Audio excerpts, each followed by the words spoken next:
Selamat datang para mahasiswa sekalian dalam sesi kuliah online analisis matematika teknik. Pada sesi perkuliahan online kali ini, saya akan memberikan pengantar singkat terkait dengan persamaan diferensial yang nantinya akan menjadi fokus dari perkuliahan analisis matematika, baik untuk prodi teknik kimia, teknik bioenergi kemurki, dan juga teknik pangan. Persamaan diferensial merupakan persamaan matematika yang memegang peranan penting dalam rekayasa, fisika, ilmu ekonomi, dan berbagai macam disiplin ilmu lain. Persamaan diferensial merupakan persamaan yang menjabarkan hubungan deterministik yang melibatkan besaran-besaran yang berubah secara kontinu. Misalnya, dalam suatu kasus proses di mana konsentrasi akan berubah dengan berjalannya waktu, serta berapa laju perubahannya yang dinyatakan sebagai turunan. Ada yang menyatakan bahwa persamaan diferensial merupakan fungsi matematika wajib dari suatu pemodelan dinamik. Mari kita perhatikan apa itu persamaan diferensial. Secara umum, yang dimaksud sebagai persamaan diferensial itu adalah suatu persamaan matematika yang mengandung satu, suatu fungsi diferensial atau suatu persamaan diferensial, dan yang kedua itu adalah hubungan antara dua variabel yang kita sebut sebagai variabel terikat dan variabel bebas. Berikut saya berikan contoh dari suatu persamaan diferensial yang sederhana, yaitu dy dibagi dengan dx dikurangi dengan 4x sama dengan 0. Dalam persamaan ini, dy dibagi dengan dx merupakan bentuk fungsi turunan, sedangkan y disebut sebagai variabel terikat dan x merupakan variabel bebas. Disebut sebagai variabel terikat karena nilai y akan bergantung pada perubahan nilai x. Dalam aplikasinya, di dunia teknik atau dunia engineering, bentuk persamaan diferensial merupakan gambaran umum persamaan matematika umum dari suatu fenomena atau kejadian. Akan tetapi, agak sedikit rumit untuk memahaminya. Oleh karena itu, persamaan diferensial harus diselesaikan menjadi suatu bentuk yang lebih sederhana, misalnya dalam bentuk suatu fungsi matematika aljabar. Ya, sebagai contoh, bentuk solusi umum dari persamaan diferensial dy dibagi dx dikurangi 4x sama dengan 0 ini dapat dijabarkan sebagai suatu fungsi y yang merupakan fungsi dari variabel x. Ya, jadi ini adalah contoh dari bentuk penyelesaian dari persamaan diferensial. Ya. Jika y merupakan fungsi x memuat konstanta sembarang, maka solusi disebut sebagai solusi umum. Sebaliknya, jika nilai konstanta sudah terdefinisikan, akan disebut sebagai solusi khusus. Persamaan diferensial dapat diklasifikasikan berdasarkan jumlah variabel bebas yang dimilikinya. Jika persamaan diferensial tersebut memiliki satu buah variabel bebas, maka disebut sebagai persamaan diferensial biasa, atau dalam bahasa Inggris kita sebut sebagai ordinary differential equation.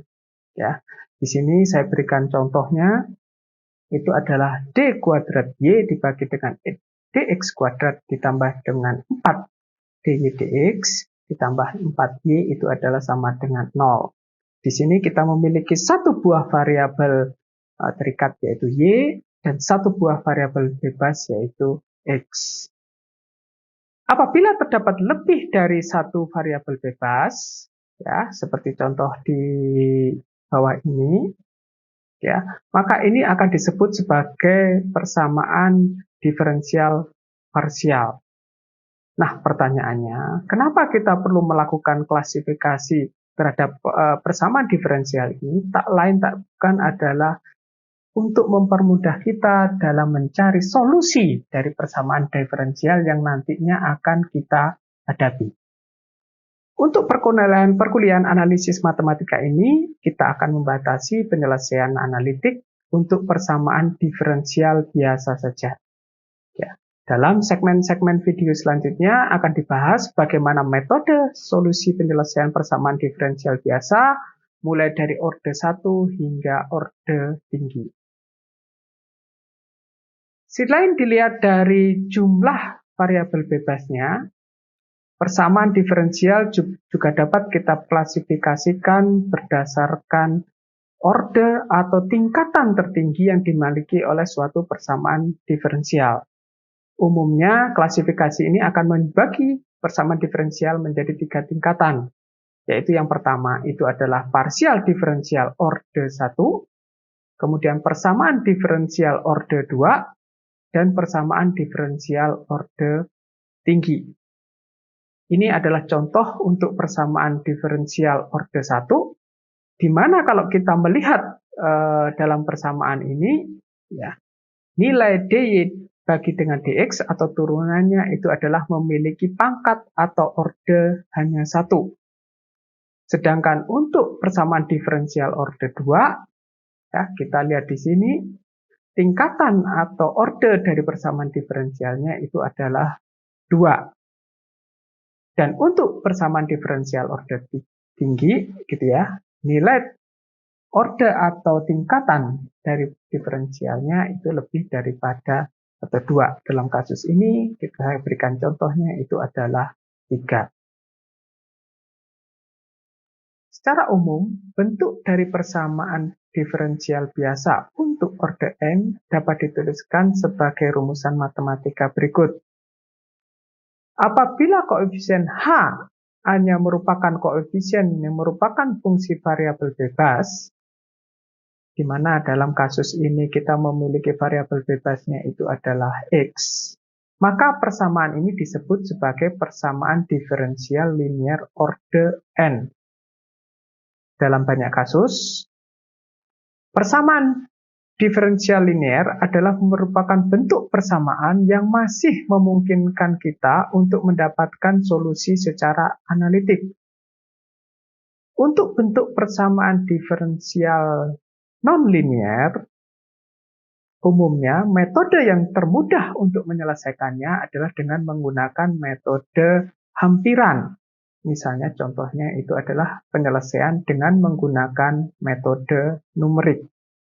Sekali lagi, kenapa kita melakukan klasifikasi terhadap persamaan diferensial ini tak lain tak bukan adalah untuk mempermudah kita dalam mencari solusi dari persamaan diferensial yang kita hadapi.